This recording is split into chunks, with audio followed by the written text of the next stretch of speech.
Dans la leçon d'aujourd'hui, on va essayer d'expliquer c'est quoi une phrase à la voix active. Observons bien l'exemple. Le jardinier coupe les fleurs. Le jardinier, comme c'est indiqué, est le sujet de la phrase. C'est le sujet du verbe couper qui est au présent de l'indicatif.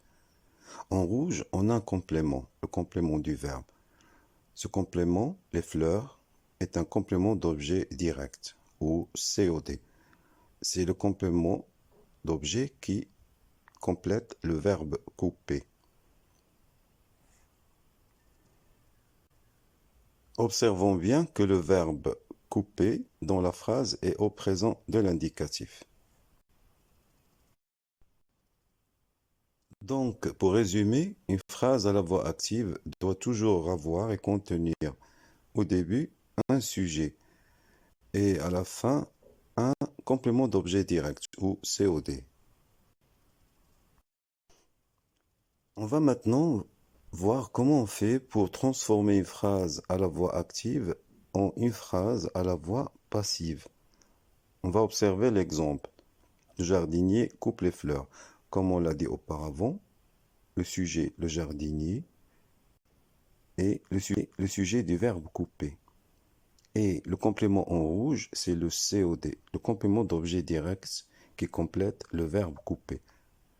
On observe que le verbe est au présent de l'indicatif. Maintenant, pour transformer cette phrase active en phrase passive, on va faire une sorte d'inversion. On va commencer par le complément d'objet direct qui est en rouge et on va le mettre en début de phrase. Puis, comme on remarque que le verbe coupe est au présent de l'indicatif, on va trouver l'auxiliaire être et le mettre également au présent de l'indicatif. Et puisque les fleurs est un sujet féminin pluriel, donc l'auxiliaire être sera aussi au pluriel. Ça donnera les fleurs sont. Étape suivante, le verbe de la phrase active coupe, qui est l'infinitif coupé, va nous donner le participe passé. Et comme on le sait, tous les verbes du premier groupe ont un participe passé qui finit par E accent. Donc le participe passé du verbe couper sera coupé avec E accent. On observe que à la fin du participe passé du verbe couper, il y a un E en jaune. Ce E, c'est la marque du féminin.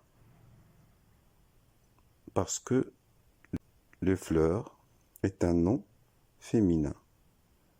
À la fin de couper, le participe passé, il y a aussi un S. Ce S, c'est la marque du pluriel parce que fleur est un nom au pluriel. Étape suivante. Après le participe passé, on ajoute obligatoirement la préposition par. Et après la préposition par, on va changer la place du sujet de la phrase active qui est le jardinier et on le met à la fin de la phrase passive après la préposition par. Et dans la phrase passive, le jardinier qui était le sujet de la phrase active va devenir le complément d'agent dans la phrase passive. Le résultat obtenu, c'est les fleurs sont coupées par le jardinier. Pour résumer ce qu'on vient de voir, il faut se rappeler de beaucoup de choses très importantes. Une phrase à la voix passive commence toujours par le COD de la phrase active et finit par le sujet de la phrase active et elle doit tenir toujours l'auxiliaire être. Et cet auxiliaire être doit suivre le ton du verbe qui était dans la voix active. Le participe passé qui suit l'auxiliaire doit s'accorder en genre et en nombre avec le sujet en début de phrase. En genre veut dire si le sujet est féminin, le participe passé doit avoir un E. Si le sujet dans la phrase passive est pluriel, le participe passé doit finir par S. Voici des exemples pour mieux comprendre. Observons la première phrase qui est à la voix active. Le cuisinier préparera le thé. On remarque que préparera, le verbe préparer est au futur simple et le COD, le thé, est masculin singulier. La phrase passive obtenue, c'est le thé sera préparé par le cuisinier. Puisque le verbe préparera était au futur simple, donc l'auxiliaire être sera aussi au futur simple. Sera. Puisque T est un nom masculin singulier, le participe passé préparé n'aura ni E ni S. Deuxième exemple, le cuisinier préparait la soupe. Le verbe préparer ici est à l'imparfait. Le COD ici est un nom féminin singulier, soupe. La phrase passive sera: la soupe était préparée par le cuisinier. Puisque préparer dans la phrase active était à l'imparfait, l'auxiliaire être dans la phrase passive sera aussi à l'imparfait, était.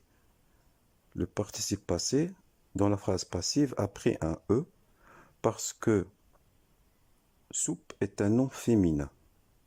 Troisième exemple, l'élève a fini les examens.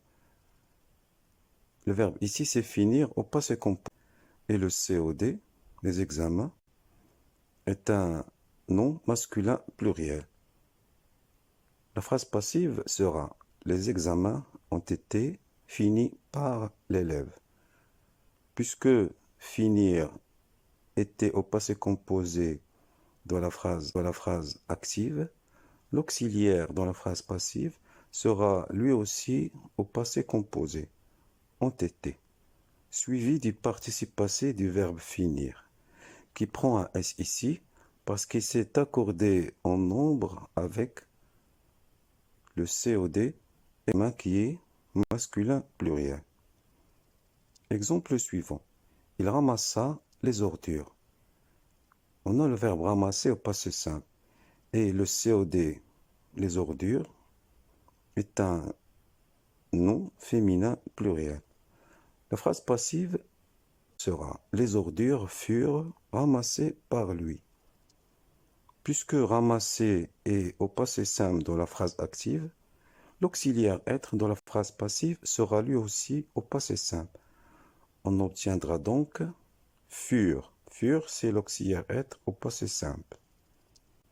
Le participe passé du verbe ramasser finit dans la phrase passive par E parce que le COD ordure est un nom féminin. Et le participe passé ramassé finit par S parce qu'il s'est accordé en nombre avec ordure qui est un nom pluriel. Exemple suivant, il voit le match. Voit, c'est le verbe voir. Dans cette phrase, il est au présent de l'indicatif. Le COD, le match, est un nom masculin singulier. La phrase passive sera: le match est vu par eux. Puisque le verbe voir dans la phrase active est au présent, donc l'auxiliaire être dans la phrase passive sera lui aussi au présent, et, suivi du participe passé du verbe voir qui est vu. On remarque que le participe passé du verbe voir vu n'a ni S. Pourquoi pas un E? Parce que le COD match est un nom masculin. Et il n'y a pas de S parce que match est un nom singulier.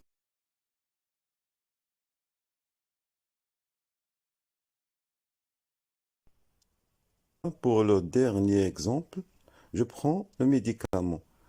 Dans la phrase active, le verbe prendre est conjugué au présent de l'indicatif. Et le complément d'objet direct, le médicament, est un nom masculin singulier. La voix passive sera: le médicament est pris par moi. On observe que l'auxiliaire être est au présent de l'indicatif parce que le verbe prend dans la phrase active est au présent de l'indicatif. Le participe passé pris, c'est le participe passé du verbe prendre, la phrase active. Et il n'a pas de E parce que le COD médicament est un nom masculin, donc pas de E. Et le S qui est à la fin du participe passé prendre est un S qui s'écrit toujours à la fin du participe passé, même si le sujet est singulier. Ça n'a rien à voir avec l'accord en nombre. Attention toutefois à certains cas particuliers. Observons cet exemple. On a cambriolé une maison dans le voisinage. Cette phrase est à la voix active. On remarque que le sujet ici, c'est on. Dans cette phrase, le on ici ne donne aucune indication sur l'identité du sujet. Ça peut être n'importe qui. Lorsqu'on transforme cette phrase active et on la met à la voix passive, ça donnera une maison a été cambriolée dans le voisinage. Ce que l'on remarque, c'est que la phrase passive ici ne se termine pas par la préposition par. On ne dira pas, par exemple, une maison a été cambriolée dans le voisinage par on, bien par nous. Pourquoi? Parce que lorsque le sujet dans la phrase active est on, et que ce on indique et ne donne aucune information sur le sujet, alors dans la phrase passive, on n'a pas besoin et on ne doit pas écrire la préposition par, suivie du sujet. Alors, si vous avez bien compris, et si vous êtes désireux de quelque chose de plus compliqué, alors mettez la phrase qui est sous vos yeux à la voix passive. Et le premier ou la première qui aura envoyé la réponse dans les commentaires sera élu champion ou championne de français. Sur ce, je vous dis au revoir et à très bientôt pour une nouvelle leçon. Portez-vous bien. Au revoir.